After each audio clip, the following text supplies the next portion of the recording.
Today, I'm here with Susan Fernandez, former founder of Epiphany Studio, now Senior VP of Marketing at Upspring PR.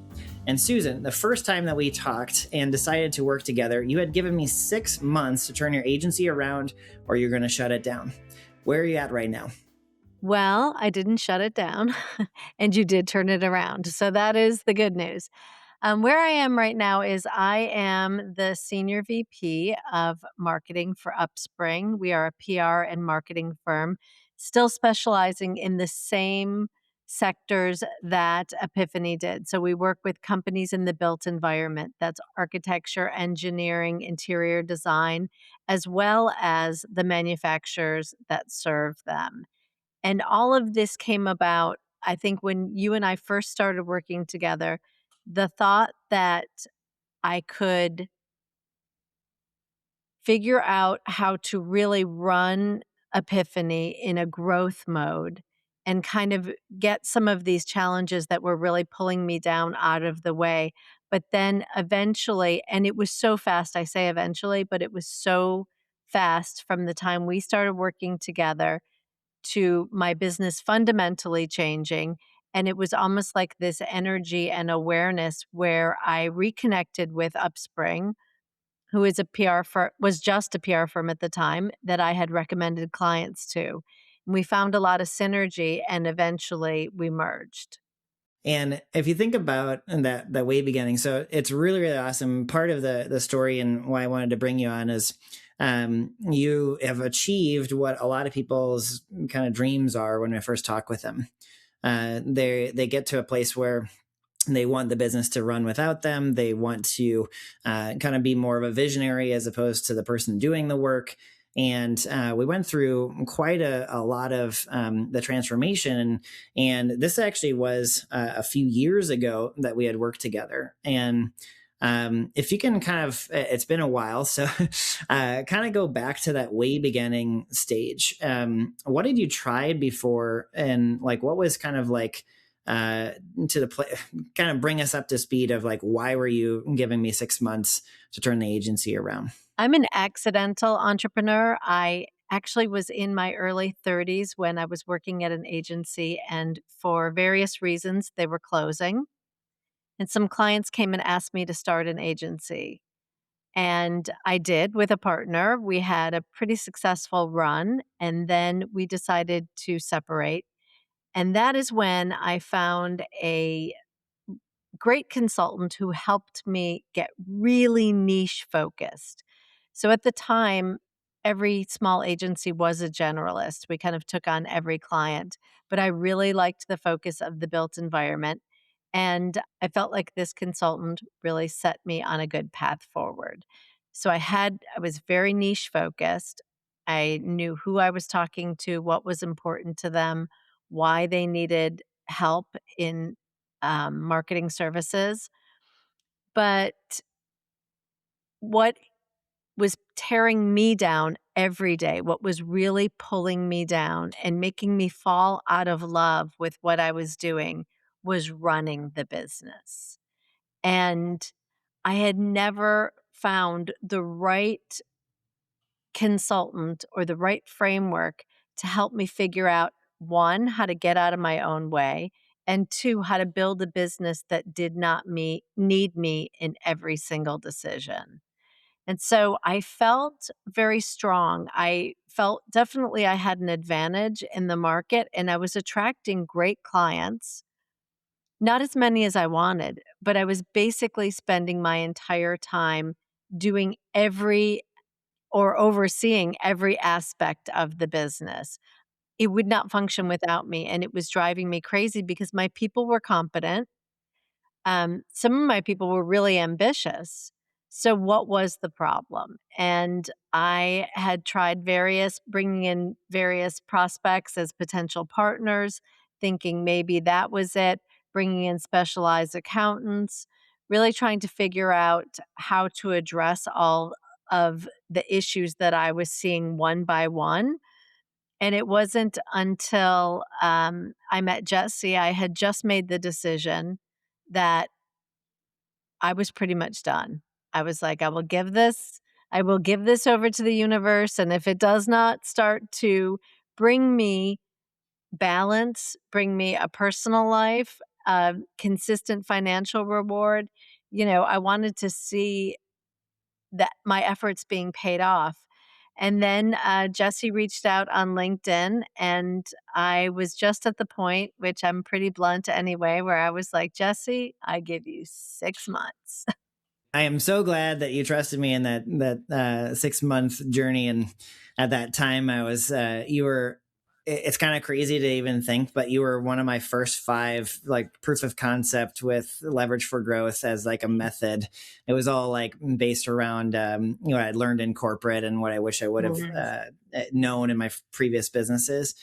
And it is crazy to think that in the proof of concept it was like this: if you don't get this right, it's like catastrophic for somebody's world. To be able to do that. So well, I'm super honored that you trusted me in that journey. And for those that are listening to this that have not actually watched your case study, I'll do a kind of a quick summary so that way we can get into the actual strategies.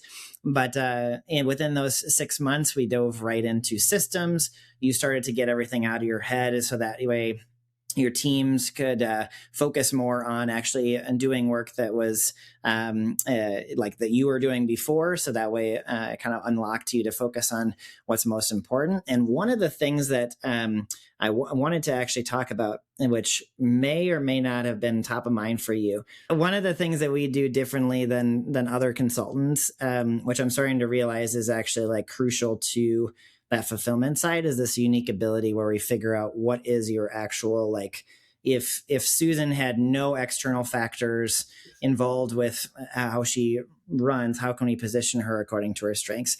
And I Mhm. remember that's how we did stuff with like time log, how we hired your COO. There was a lot of like, that was one of the feeders. So I didn't know if that was one of the things that stood out to you, but Absolutely. I mean, one of the things of this clarity, so I think that the previous consultant who helped me get very niche focused, and some of that is really courage. Like, you need to understand that instead of making the world smaller for you when you really hone in on a niche, you're making it much more powerful. So that was so crucial for me. But then to turn that around and say, "So now this company I'm building, everything is in my head.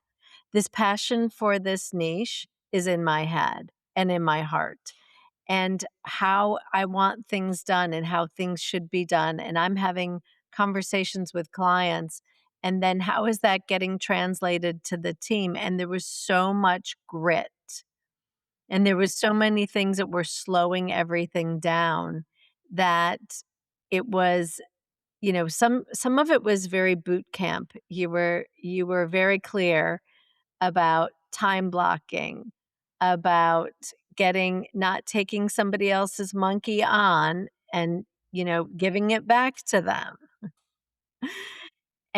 But it was the day to day. Like, how do you set up your day to day that in 2 weeks I immediately felt free?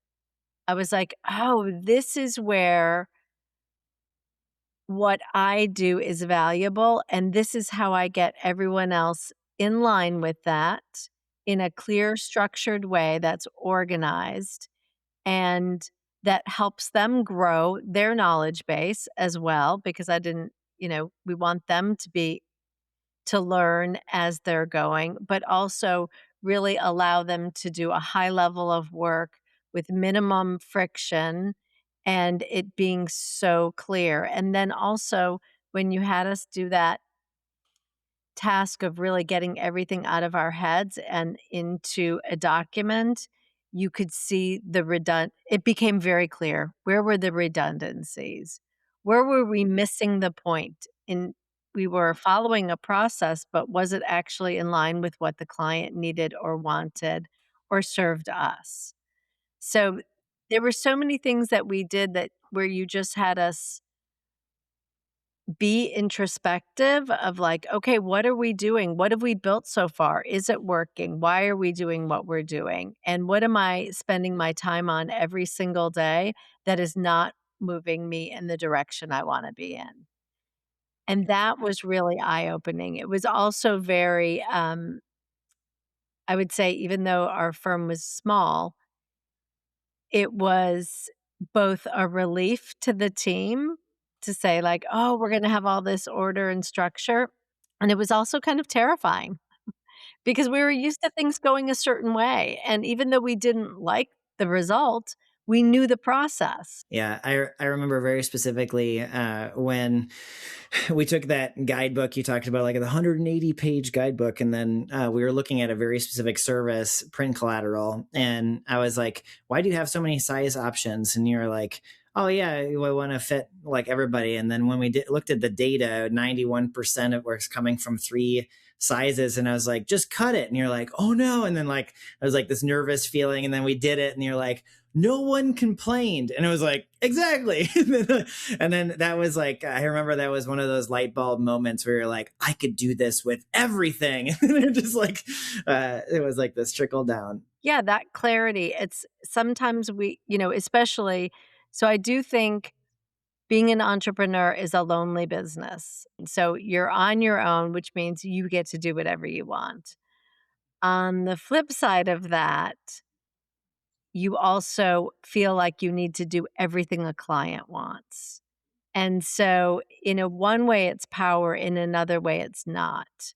And having Mhm. someone come in and say, like, I'm going to give you a recommendation and I'm going to back it up by looking at historical data. And we are going to start putting parameters around everything that we do and we do well. And we're going to let go of the rest is very liberating. And you had started to talk a little bit about, and what actually brought you on the podcast many years afterwards was one of your case studies, like short form repurposed videos went out, and a comment that you had made really just kind of stood out to me, which was the strategies that I learned through Leverage for Growth and working with Jesse. I'm still applying in the agency that you're in. And Absolutely. how big of how many employees does Upspring have? Just to give a paint a picture. We are about 40 plus. I always say like I'm starting off people and trying to get them on the right foot from the get go, so that when they grow, they're able to like not have to redo a bunch of stuff within the organization, which is a lot harder to make changes at a 40+ person Mhm. organization as opposed to the smaller one. But just off the cuff, what are some of those things that you had learned through working together and applying Leverage for Growth that you're still holding on to? You talked about the monkey, which is actually one of my assignments that I give for people that keep on taking on other people's work. But yeah, kind of talk through either like principles or anything that kind of stands out as something you're applying right now. We merged and the PR side of the business has been functioning at a very high level for about 15 years. So Upspring's been, that was started when the CEO and president were quite young. And PR is very different from marketing, although they have a lot of overlap. The amount of services you're going to provide is just one service, it's PR. And there might be different sort of projects. One might be awards, one might be speaking, but it's all under PR and thought leadership. And so running teams is very clear, really crystal clear how much a client is, what their scope is, how many people you need. You can just look at it on a spreadsheet. And marketing is very different. A come to market strategy can be small, it can be massive. It could need, a team of 6, it could be done by 2 people. So, how to take first of all, was the culture merging, was to really understand I felt very strongly that I know what it takes now to have a functioning marketing team, and so when we merged, there was a culture of kind of like, "Why don't you guys, since you're smaller, come over and start doing everything the way that we do it?" and that was not gonna work. And I had data for that. So that was great. Um, I think, some of the principles I learned were really about how to manage these teams. And as we grow and we grow in different specialties, so our social team isn't going to be working on a website project. So we have these kind of different silos, and I still have to manage the work across all these silos with different teams and getting everybody on the same page, clear SOPs, like, "This is how we do this. This is how you report in." And it's also gave everybody a very clear, almost, well, they talk about this in architecture, go, no go, like, in a way to evaluate. I know what the process is. I can start to see where the client is moving away from that, and then we have a clear structure where they can come to me and say, "This is I can see how this is going to escalate." And this idea that everything is written out and it's clear, and someone who is managing various teams can start to identify where we're getting creep in a project way before it happens is key. And that is never going to happen until you understand your role, you have a clear principle of how to proceed, and I've empowered the teams now that they're not treading water all the time, which is what we were doing at Epiphany. We literally were treading water at all times. There was no time for strategy. There was no time to stop and say, um, what is all this on my plate? Is it supposed to be there? What is the process? How can I realign to it? So, really understanding now the mechanics of how this works allowed us to merge. Was there some hiccups? Of course there were. But to take two businesses that look the same on the outside, but bring them together and they're radically different on the inside, it was almost seamless, which is crazy to really decide, "I'm going to change this business in this way. We are going to plug into a much bigger company," and to have it work so easily was really a credit, Jesse, because I felt like I had my arms around the business. I knew how to grow it. We weren't guessing anymore, and we weren't treading water. If you run an agency, you know the grind. Every client, a custom proposal. Your positioning all over the place. And there's no clear way to scale. I built the Scalable Agency Accelerator to fix this. It is a 7-step proven system that I've used with over 500 agencies to clarify their niche, sharpen their offer, and grow. Right now, you can get step 1 for 7 days. You'll define who you serve, lock in your positioning with no guesswork. Start your free trial today, and the link is in the show notes. So, just as a recap of some of these principles that I heard, and correct me if I get something off, but one of the main things that you talked about was an organizational culture. Understanding your organizational culture from kind of like that infrastructure kind of level allowed the merger to be a lot more smooth than it would be if you didn't understand that.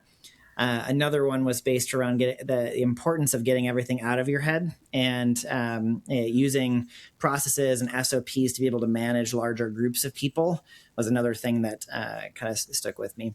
And the other thing was that you talked about treading in the water in Epiphany. And in previous conversations, you had talked about reinventing the wheel with every client, where once we stopped doing that, everything else became more profitable, enjoyable. And I remember one of the big things that we had as like an organizational culture value. I remember we're like, what we need to do is we need to make sure that revisions are less than 3. And everybody's like, and they were like, do it. And then that became like the drum beat and the theme that Epiphany was heading into when we were thinking about like SOPs and stuff like that. Do you remember that, like that talk, and like the revisions reduction was kind of like one of the missions we were on? One of the things that all of this clarity gave me also an understanding from the client's perspective. When the client is leading, and that's what we were letting them do, that doesn't feel good to them. They come to us, they want to know we have a process. They want to know we have expertise. That's why they're there. And so when we're letting them run wild with revisions, it's kind of like, well, who actually has the vision? Who's got the strategy? Because we were going all over the place. We were letting them do that rather than saying no. And I just wanted to back up for a second because I did want to tell you that Upspring, the 2 partners who own Upspring have always it's part of their growth plan was always to merge with an agency, and they've looked at a lot of them. And it was clear right away to me that 8 months previous, we would have been a terrible fit for them. Absolutely terrible. They had gone behind the scenes in with a lot of agencies, and they did not see one that at our size had that structure. So I think that's the key thing to me that really made all of this so powerful was having that structure at such a small size. It made us so different in the market. It made us different to Upspring. It made us different to our clients, and it made it different to the team because they were working at a for a company that was still very personal and small, but we operated like grown-up. I always talk about end games with clients, and one of the main things that they say is that they want to either work in the business when they want to scale it to the moon or eventually sell it. And what you're saying is, from when we first started, it was a 4-person agency in the beginning. Even just implementing that increased the valuation and increased the acquisition. So sometimes people get really nervous because they're like, oh, well, I want to be at a certain stage before I even consider it, or that I feel like I'm ready or whatever. And if I'm hearing correctly, getting these more mature types of processes in place from the get go actually set up for an acquisition to happen more based around, like, you don't have to happen right away, but getting it done is what sets up for an acquisition. Absolutely, because I think when you go behind I know this on the client side because our clients can be multinational corporations as well as a family-owned business that's been, making furniture for 75 years. You get behind the scenes of a business and you see all manner of things, and sometimes it's confusing as to how it stays open, and other times it's, just so beautifully done. But for most small businesses, you are learning as you go. You are, what do they say? Like you're building the plane in midair. It's not a good place to be. And you only know what you only know what you know. And so to be able to put a structure in place that allows you to now operate on a completely different level only elevates your business and it only elevates your prospects. But that level of, I want to call it maturity because it really just comes from experience. Like you coming from the corporate world and you knowing like, okay, this is the fundamentals of what's happening and this is how to do it from an ideal perspective really allowed us to gain years of knowledge in just a few months, and it really set us up for success. And it doesn't matter if that success if you wanna sell in 10 years, to have 10 years of that level of success and the financials that validate that success, that's only gonna it's just gonna put you in a better position then, so there's never a reason I see so many entrepreneurs who are just solving the same they're all trying to solve the same issue across, different locations, and it's all taking so much of their time where it's like, if you can just see the framework and follow it, and you have to blindly follow it, Jesse, because 'cause you're not easy, you do not accept excuses. I remember trying to get out of something with you, and you were like, "Yeah, just basically tell me when it's done. And Yeah. I was gave him like 8 valid points to why this doesn't apply to me or my Mm. business, and he was like, "Yeah, I've heard that one before." All 8 of them before. So, I think it is that framework that people are struggling and you can, against, and you can really put in all the hard work you want, but Mhm. without it being without it following the right structure, it really is just wasted. I hate to Mhm. say that because I worked really hard for a long time. I'm having like these weird flashback moments as we're talking about this, partly due to the fact that I, like, literally right before this, I was realizing that you were one of the first five. And since then, I've coached 500. And what's really, really interesting is that it's the same principles. It's the same things. It's the same methodology. It just got proven over hundreds of people as opposed to just the first five, which is really awesome. And talking with you also is very aspirational for people that might be just getting started. Maybe they are the four-person agency. Maybe they feel like they're reinventing the wheel. And at some point, they want to sell it and they can't figure out how, you know? And the ability of someone seeing doubling in 6 months instead of shutting it down, getting acquired in 18, moving the principles and the lessons into a 50 or 40 person agency and still utilizing that to continue to grow is just like, it's exciting. It's exciting to see, you know. It is. I have to say that it's a mental it got for me, it got to be a mental game. I was showing up, I was, first thing online, 6 a.m., checking my email, working and watching other people seemingly have it easier, finding the road to success so much more clearly. And it's felt like, of course, it always does when you're on the outside, it feels like, oh, well, it's really effortless for them. Especially, I think, for being a woman, you can start to feel like, you know, very self-critical. This must be something fundamentally wrong about what I'm trying to give to this world, what I'm trying to bring to our clients. And it can become a vicious cycle of like, if only I can just sort time tracking and then I can, fix this for this client. And you're just on this hamster wheel that is not really getting you where you want to go. And it can start to do your head in. And it's so crazy to me because part of this is trusting the process. A lot of the things that I was asked to do working with you in some ways felt counterintuitive.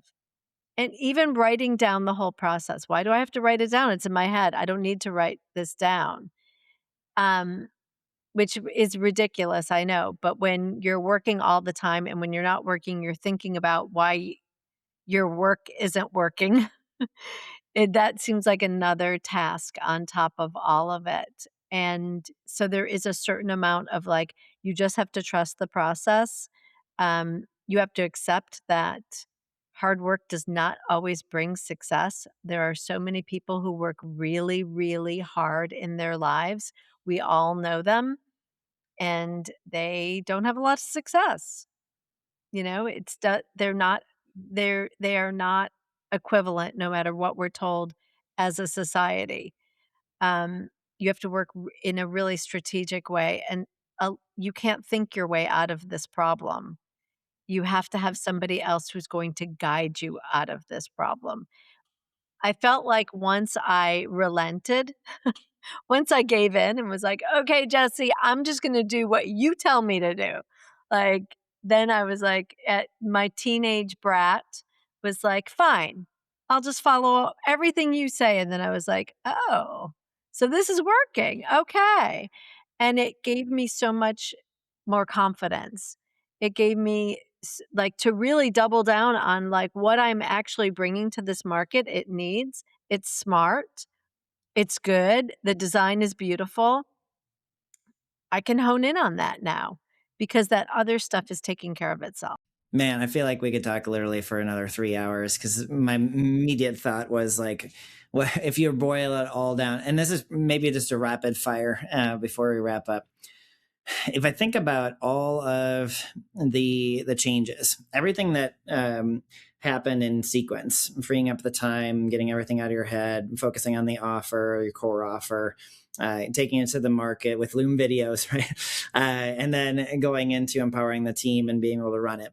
A lot of times people think about it very tactically, right? And they're like, okay, I just got to build SOPs. It's not actually SOPs; it's the process flows, you know. And then like they think it's the offer. Oh, it has to be like a Hormozy offer. No, it doesn't. Like it's like it's really a shift. And if I boiled everything down into a very specific thing, it always boils down to the psychology behind it or the mindset. And people can't grasp what it means because the word mindset just is like just beaten up in the market and used in a lot of different ways. And they're like, oh, and then anybody that brings up mindset, everybody's like turns off. But in actuality, it's like the shift of the way that you think, the way that you think about your business, the way you think about the use of your time, the way you think about systems and SOPs, and what they actually do for the team is create career development as opposed to just constantly making somebody like a robot. It's like if you can view everything in a different way, it makes you embrace the actual method of how to get there.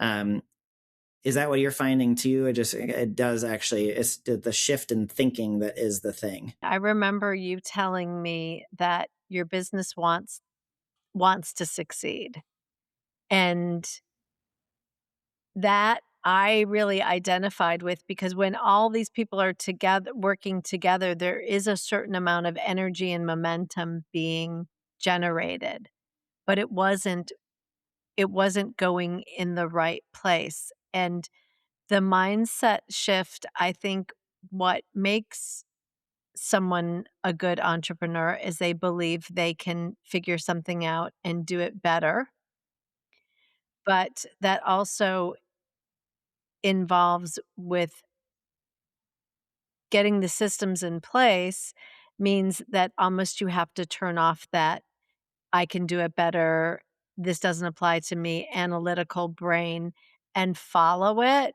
And then you can start to see, okay, we generate this natural momentum. The team's really excited. The work is really good. Now I have everything else that supports it. And now I can really see that the business starts to take on a life of its own. And it does want to succeed. But I agree. When you talk about mindset, people think it's woo woo. And it's it really is not.